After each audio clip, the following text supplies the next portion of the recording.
हर protein powder कुछ ना कुछ प्रॉमिस करता है। कहीं 25 ग्राम प्रोटीन का क्लेम होता है, कहीं बेटर रिकवरी का, कहीं डाइजेस्टिव एंजाइम्स का और कभी किसी स्पेशल टेक्नोलॉजी का।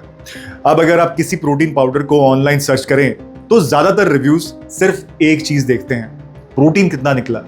लेकिन हमारे दिमाग में एक और सवाल आया, अगर प्रोटीन सही भी निकले तो क्या इसका मतलब ये प्रोडक्ट हर एंगल से उतना ही स्ट्रांग है?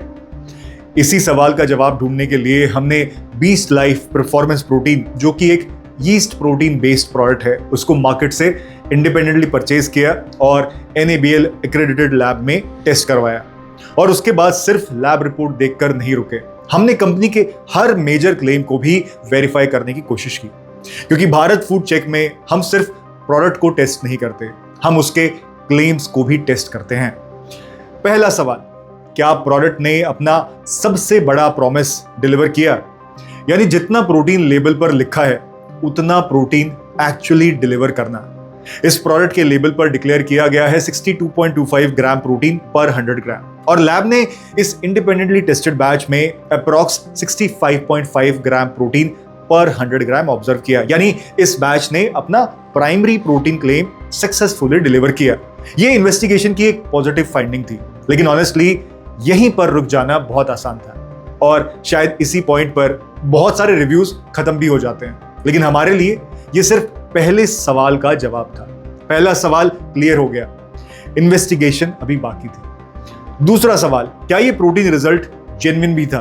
अब ये थोड़ा टेक्निकल है लेकिन बहुत इंपॉर्टेंट भी। सिर्फ नाइट्रोजन के बेसिस पर प्रोटीन मेजर करना एक चीज है, लेकिन उस प्रोटीन को अमीनो एसिड प्रोफाइल सपोर्ट करती है या नहीं, ये देखना भी इक्वली इंपॉर्टेंट होता है। इसीलिए हमने कंप्लीट अमीनो एसिड प्रोफाइलिंग भी करवाई। रिजल्ट क्या आया? लैब की अमीनो एसिड प्रोफाइल में अप्रोक्सीमेटली 63.5 ग्राम पर 100 ग्राम के आसपास रिजल्ट दिखाया। अच्छी बात ये रही, ये वैल्यू डिक्लेयर्ड प्रोटीन और लैब प्रोटीन रिजल्ट दोनों के साथ रीजनेबली कंसिस्टेंट थी। यानी इस इंडिपेंडेंट टेस्टेड बैच में हमें कोई ऐसा ऑब्वियस मिसमैच देखने को नहीं मिला जो एडिशनल कंसर्न रेज करता। अब तक पिक्चर काफी अच्छी लग रही थी, प्रोटीन क्लेम भी सपोर्ट हुआ, अमीनो एसिड प्रोफाइल भी उसके साथ अलाइन करती नजर आई। लेकिन अब अगला सवाल और भी इंपॉर्टेंट था, क्या प्रोडक्ट सेफ भी था? प्रोटीन कितना है ये इंपॉर्टेंट है, लेकिन उससे भी पहले सेफ्टी। इसीलिए हमने हेवी मेटल्स भी इवैल्यूएट करवाए, lead, arsenic, cadmium, mercury, tin और मिथाइल मर्करी। लैब रिजल्ट्स के अकॉर्डिंग ये पैरामीटर्स सेटिस्फैक्टरी रहे। कॉपर डिटेक्ट हुआ लेकिन एप्लीकेबल लिमिट्स के अंदर था। यानी इस इंडिपेंडेंटली टेस्टेड बैच में हेवी मेटल टेस्टिंग के बेसिस पर हमें कोई मेजर सेफ्टी कंसर्न ऑब्जर्व नहीं हुआ। इस पॉइंट तक सच कहें तो इन्वेस्टिगेशन काफी पॉजिटिव डायरेक्शन में जा रही थी। अगर हम सिर्फ लैब रिपोर्ट देखते तो कहानी शायद यहीं खत्म हो जाती, लेकिन लैब रिपोर्ट पूरी कहानी नहीं बताती और इन्वेस्टिगेशन यहीं से इंटरेस्टिंग होने लगी। चौथा सवाल, क्या हर क्लेम स्क्रूटनी में भी उतना ही स्ट्रांग निकला? प्रोडक्ट के लेबल पर एक क्लेम बार बार हाईलाइट किया गया है, अल्ट्रा सॉफ्ट टेक, जो कि एक एंजाइम ब्लेंड है प्रोटीज और लैक्टेज का, और कंपनी क्लेम करती है फास्टर एब्जॉर्प्शन इस टेक्नोलॉजी की वजह से। इस क्लेम के सपोर्ट में एविडेंस क्या है? क्या कोई पब्लिश स्टडी है? क्या कोई प्रोडक्ट स्पेसिफिक डेटा अवेलेबल है या कोई टेक्निकल डॉक्यूमेंटेशन जो कंज्यूमर को यानी आपको समझा सके कि इस टेक्नोलॉजी का प्रैक्टिकल बेनिफिट क्या है? क्योंकि यीस्ट बेस्ड प्रोडक्ट में लैक्टेज एंजाइम का तो कुछ काम ही नहीं होना चाहिए। इसीलिए हमने सर्च किया और फिर कंपनी को ईमेल किया और हमने स्पेसिफिकली रिक्वेस्ट किया, अगर इस क्लेम के सपोर्ट में कोई साइंटिफिक एविडेंस या टेक्निकल डॉक्यूमेंटेशन अवेलेबल हो तो हम उसे अपनी इन्वेस्टिगेशन में इंक्लूड करना चाहेंगे। पब्लिकेशन तक हमें ऐसा कोई एविडेंस रिसीव नहीं हुआ। यहां एक बात क्लियर करना बहुत जरूरी है, हम ये नहीं कह रहे कि क्लेम गलत है, हम सिर्फ इतना कह रहे हैं कि पब्लिकेशन के समय तक हम इस क्लेम के सपोर्ट में इंडिपेंडेंट एविडेंस ऑब्टेन नहीं कर पाए। और भारत फूड चेक में जब किसी क्लेम के सपोर्ट में सफिशिएंट एविडेंस अवेलेबल नहीं होता तो उस अनसर्टेनिटी को कंज्यूमर के फेवर में स्कोर नहीं किया जाता।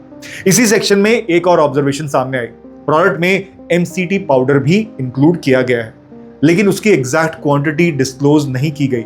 अब अगर किसी इंग्रेडिएंट की क्वांटिटी ही अवेलेबल ना हो तो उसके प्रैक्टिकल न्यूट्रिशनल सिग्निफिकेंस को इवैल्यूएट करना मुश्किल हो जाता है। हम सिर्फ इंग्रेडिएंट लिस्ट में नाम देखकर उसका बेनिफिट अज्यूम नहीं करते। एविडेंस जितना अलाउ करता है हम उतना ही कंक्लूड कर पाते हैं। 5वां सवाल, जब हमारे पास जेन्युइन क्वेश्चंस थे तो क्या कंपनी ने उनका जवाब दिया? लैब टेस्टिंग कंप्लीट होने के बाद हमारे पास कुछ टेक्निकल क्वेश्चंस थे। न्यूट्रिशन वैल्यूज में डिफरेंसेस का एक्सप्लेनेशन, अल्ट्रासॉफ्ट टेक के सपोर्ट में एविडेंस, एमसीटी पाउडर की क्वांटिटी। इसीलिए हमने कंपनी को एक डिटेल्ड ईमेल भेजा, वेट किया, 4 बारी रिमाइंडर भी भेजे और हम ऑनेस्टली चाहते थे कि पब्लिकेशन से पहले कंपनी का वर्जन भी इस वीडियो का हिस्सा बने। लेकिन पब्लिकेशन तक हमें सिर्फ ऑटोमेटेड रिप्लाईज रिसीव हुए। कंपनी के पब्लिश्ड कस्टमर केयर नंबर पर भी कांटेक्ट करने की हमने बहुत कोशिश की। वहां रिकॉर्डेड मैसेज के थ्रू ईमेल से कांटेक्ट करने के लिए कहा गया। रिजल्ट ये हुआ कि कुछ टेक्निकल सवाल पब्लिकेशन तक सवाल ही रह गए। और भारत फूड चेक में ट्रांसपेरेंसी का मतलब सिर्फ लेबल पर इंफॉर्मेशन लिख देना नहीं होता। ट्रांसपेरेंसी का मतलब है जब जेन्युइन टेक्निकल क्वेश्चंस पूछे जाएं तो उनका एविडेंस बेस्ड जवाब भी अवेलेबल हो। अगर आपको भी 20 लाइफ की कस्टमर केयर टीम से सही सपोर्ट नहीं मिला है तो कमेंट करके जरूर बताइएगा। जहां तक वर्डिक्ट की बात है तो 20 लाइफ परफॉर्मेंस प्रोटीन की इन्वेस्टिगेशन से हमें क्या पता चला? सबसे पहले जिस चीज के लिए लोग प्रोटीन पाउडर खरीदते हैं उसमें इस इंडिपेंडेंटली टेस्टेड बैच ने अच्छा परफॉर्म किया। प्रोटीन क्लेम लैब में वेरीफाई हुआ, अमीनो एसिड प्रोफाइल भी उसके साथ रीजनेबली कंसिस्टेंट थी, हैवी मेटल टेस्टिंग भी सेटिस्फैक्टरी रही। लेकिन जब हम लैब रिपोर्ट से बाहर निकले तो कुछ और सवाल सामने आए। अल्ट्रासॉफ्ट टेक के सपोर्ट में पब्लिकेशन तक हमें कोई इंडिपेंडेंट टेक्निकल एविडेंस रिसीव नहीं हुआ। एमसीटी पाउडर की क्वांटिटी डिस्क्लोज नहीं की गई है और हमारे टेक्निकल क्वेश्चंस का डिटेल्ड रिस्पांस भी पब्लिकेशन तक रिसीव नहीं हुआ।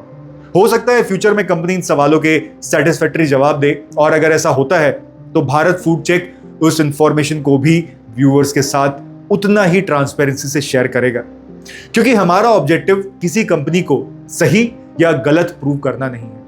हमारा सिर्फ एक ऑब्जेक्टिव है, एविडेंस को मार्केटिंग से अलग करना। इसी इन्वेस्टिगेशन के बेसिस पर प्रोटीन एक्यूरेसी के लिए हम देते हैं 20 आउट ऑफ 20, प्रोटीन क्वालिटी के लिए भी इतने ही मार्क्स, सेफ्टी एंड प्योरिटी के लिए 15 आउट ऑफ 15, इंग्रेडिएंट क्वालिटी के लिए 11 आउट ऑफ 15, ट्रांसपेरेंसी के लिए 4 आउट ऑफ 10, यूजर एक्सपीरियंस के लिए 8 out of 10। Value for money की जहां तक बात है तो हम इस प्रोडक्ट को जब दूसरे फर्मेंटेड यीस्ट प्रोडक्ट से साथ कंपेयर करते हैं तो ये प्रोडक्ट लगभग 2000 रुपए पर किलोग्राम की इफेक्टिव मार्केट प्राइसिंग पर मिलता है और इस प्राइस पे ये कॉम्पिटिटिवली प्राइस नजर आता है। इसी वजह से वैल्यू फॉर मनी के लिए हम इस प्रोडक्ट को देते हैं 9 marks out of 10। Total Bharat food check score हुआ 87 आउट ऑफ 100, जिसके बेसिस पर हम इस प्रोडक्ट को लैब टेस्टेड बैच और ये सर्टिफिकेट अवार्ड करते हैं। और हाँ, हमेशा याद रखिए, पहले टेस्ट फिर ट्रस्ट। मैं हूं अजय और आप देख रहे थे भारत फूड चेक।